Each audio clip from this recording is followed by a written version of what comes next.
കാസർഗോഡേക്ക് പോകാം. കാസർഗോഡ് ജില്ലയിൽ ദേശീയപാത നിർമ്മാണം നടക്കുന്ന ഇടങ്ങളിൽ വെള്ളക്കെട്ട് അതിരൂക്ഷമാണ്. ദേശീയപാതയിലെ ചെറുവത്തൂർ വീരമലക്കുന്ന് ഇടിഞ്ഞ് ദേശീയപാതയിൽ ചെളി നിറഞ്ഞു. പൈവളികയിൽ ഇടിമിന്നലിൽ 3 പേർക്ക് പരിക്കേറ്റു. ബൈജു തയ്യാറാക്കിയ റിപ്പോർട്ടുകൾ. കാസർഗോഡ് ജില്ലയിൽ കഴിഞ്ഞ 24 മണിക്കൂറായി തുടർച്ചയായി പെയ്യുന്ന മഴയിൽ പലയിടങ്ങളിലും വെള്ളക്കെട്ട് രൂപപ്പെട്ടു. എന്തായാലും കാര്യംകോട് പുഴയിൽ ജലനിരപ്പ് ക്രമാതീതമായി ഉയർന്നിട്ടുണ്ട്. അതുകൊണ്ട് തന്നെ പാലായി ഷട്ടർക്കം ബ്രിഡ്ജ് ഏത് സമയത്തും തുറക്കുമെന്നാണ് ജലസേചന വകുപ്പ് മുന്നറിയിപ്പ് നൽകിയത്. ഒപ്പം ഈ കാര്യംകോടിൻ്റെ തീരത്തുള്ളവർ ജാഗ്രത പുലർത്തണമെന്നും ജില്ലാ ഭരണകൂടം മുന്നറിയിപ്പ് നൽകിയിട്ടുണ്ട്. എന്തായാലും ഞാനിപ്പോൾ നിൽക്കുന്നത് വീരമലക്കുന്നിലാണ്, ചെറുവത്തൂറിനടുത്ത് വീരമലക്കുന്നിൽ.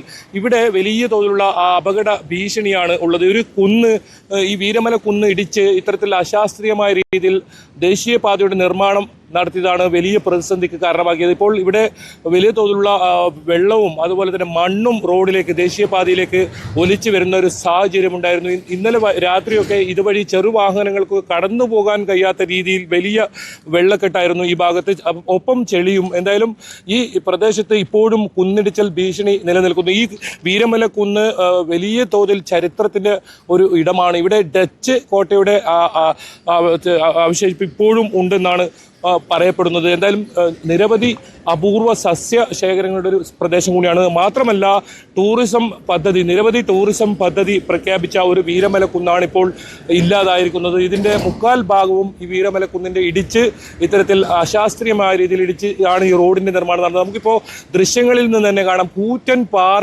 കെട്ടുകൾ ഇത്തരത്തിൽ താഴെ വീഴുന്ന ഒരവസ്ഥ, അതുപോലെ ഇടിഞ്ഞു നിൽക്കുന്ന കുന്നുകൾ. ഇത് ദേശീയപാത, കണ്ണൂർ കാസർഗോഡ് ദേശീയപാതയ്ക്ക് തൊട്ടരികിലാണ് ഈ വീരമലക്കുന്ന് ഉള്ളത്. എന്തായാലും ഇവിടെ വലിയ തോതിലുള്ള ഒരു അപകട ഭീഷണി തന്നെ ഉണ്ടെന്ന് പറയാം. എന്തായാലും ഇതിൽ കഴിഞ്ഞ കാലവർഷത്തിൽ വലിയ തോതിൽ ഒരു ഇത്തരത്തിൽ ഗതാഗത തടസ്സം പോലും ഉണ്ടായ ഒരു പ്രദേശമാണ് ഇവിടെയാണ് ഇപ്പോഴും അതേ അവസ്ഥയിൽ ഒരു ചെറിയ മഴ വരുമ്പോൾ തന്നെ ഇത്തരത്തിലുള്ള ഒരു സാഹചര്യം ഉണ്ടായത്. എന്തായാലും അപ്പോൾ തന്നെ വലിയ പ്രതിഷേധം ജനങ്ങളുടെ ഭാഗത്തു നിന്നൊക്കെ ഉയർന്നിരുന്നു. ഇതിനെ സംരക്ഷിക്കാനുള്ള നടപടി ഉണ്ടാകണം, അതുമാത്രമല്ല ഇത്തരത്തിൽ കുന്നിടിയുന്ന ഈ പ്രശ്നം പരിഹരിക്കണം എന്നും. പക്ഷേ ഇപ്പോഴും അതേ അവസ്ഥയിൽ തന്നെയാണ് ഇവിടെ നിൽക്കുന്നത്. വലിയൊരു മഴ വന്നാൽ ഇതുവഴി ഗതാഗതം പൂർണ്ണമായും തടസ്സപ്പെടുന്ന സാഹചര്യം ഉണ്ടാകും. എന്തായാലും പൈവിളികയിൽ ഇന്നലെ ഇടിമിന്നലേറ്റ് 3 പേർക്ക് പരിക്കേറ്റിരുന്നു. ഒരു വീടിൻ്റെ മുകളിലാണ് ഇത്തരത്തിൽ ഇടിമിന്നലേറ്റത്. അതിൽ വീട്ടിനകത്തുണ്ടായിരുന്നവർക്കാണ് പരിക്കേറ്റത്.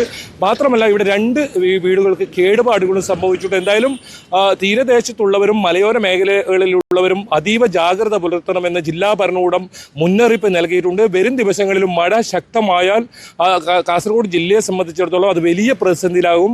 താഴ്ന്ന പ്രദേശങ്ങളെല്ലാം വെള്ളം കയറുന്ന ഒരു സാഹചര്യം ഉണ്ടാവും. എന്തായാലും അതീവ ജാഗ്രതാ നിർദ്ദേശമാണ് ജില്ലാ ഭരണകൂടം നൽകിയിട്ടുള്ളത്.